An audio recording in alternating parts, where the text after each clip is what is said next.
कभी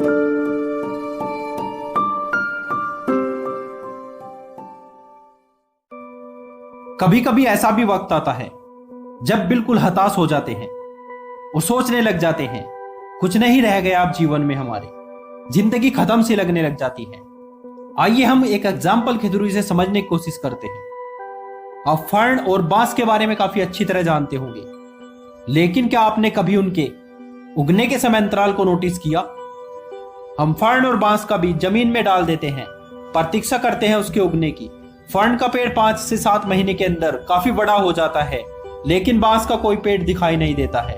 हम साल भर तक पानी डालते रहते हैं, 2 साल तक भी ऐसे ही निकल जाते हैं और होते होते 2 से 5 साल तक का काफी लंबा वक्त गुजर जाता है। और उसके लगभग कुछ ही महीनों के बाद बांस का पेड़ 100 फीट तक बड़ा हो जाता है। आप सोच रहे होंगे बांस ने इतने दिन जमीन के अंदर आखिर क्या किया, आखिर उसे क्यों इतना वक्त लगा? वह अपनी जड़ों को गहराई में ले जा रहा था, क्योंकि 100 फीट तक वजन और पकड़ बनाने के लिए मजबूत जड़ों की आवश्यकता होती है।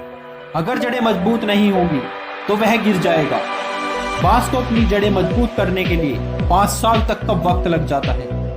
उसी प्रकार ईश्वर भी आपको मजबूत बनाने के लिए परीक्षाएं लेता है, और इन परीक्षाओं में बहुत गलतियां होती हैं, कुछ कमियां रह जाती हैं। कभी कभी हम हताश हो जाते हैं, लेकिन कभी हताश नहीं होना है। इन मुश्किलों से आपको मजबूती से लड़ना है। ईश्वर भी आपको कुछ बड़ा सौंपने की तैयारी में है। ये याद रखना है, सीखते जाना है। संसार आपको हारा हुआ कहेगा, कहने दो, सुन लेना, लेकिन ईश्वर ऐसा नहीं कहेगा।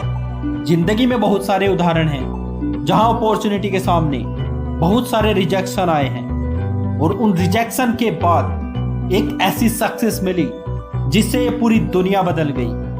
वेल्टर एलिस डिज्नी एक कार्टून बनाने वाला था, जो चर्च के लिए कार्टून बना रहा था।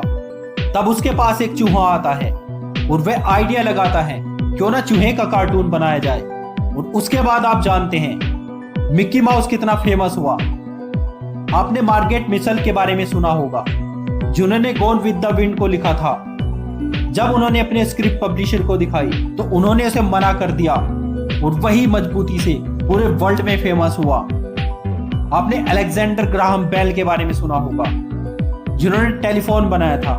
जब उन्होंने एक पैसे लगाने वाले इन्वेस्टर को इसे दिखाया तो उन्होंने यह कहकर उसे मना कर दिया कि आप इस खिलौने को मेरी टेबल पर रख दो, मेरी इसमें कोई रुचि नहीं है। आपने विल्बर और ओलिवर स्मिथ के बारे में सुना होगा। वे कुछ ऐसा बना रहे थे जिससे आकाश में उड़ना पॉसिबल हो जाए। न्यूयॉर्क टाइम में 3 दिन पहले एक आर्टिकल लिखा गया, ये दोनों व्यक्ति और उनकी मशीन सब बेकार हैं, सिर्फ पक्षी ही आकाश में उड़ सकते हैं। वे सोच रहे हैं उनकी मशीन आकाश में उड़ेगी, लेकिन उसके 3 दिन बाद उन्होंने इसे संभव बना दिया और लोगों के सामने एक मिसाल पेश की। तो बात सिर्फ यही है, संसार में फेलियर नाम का कोई शब्द नहीं है, इसे सिर्फ मेहनत न करने वाले लोगों ने बनाया है। आपको मेहनत इतनी खामोशी से करनी है कि खुद सफलता आपका शोर मचा दे। खुश रहिए, मुस्कुराते रहिए। धन्यवाद। ये वीडियो आपको कैसी लगी, इसकी प्रतिक्रिया आप हमें कमेंट बॉक्स में दे सकते हैं।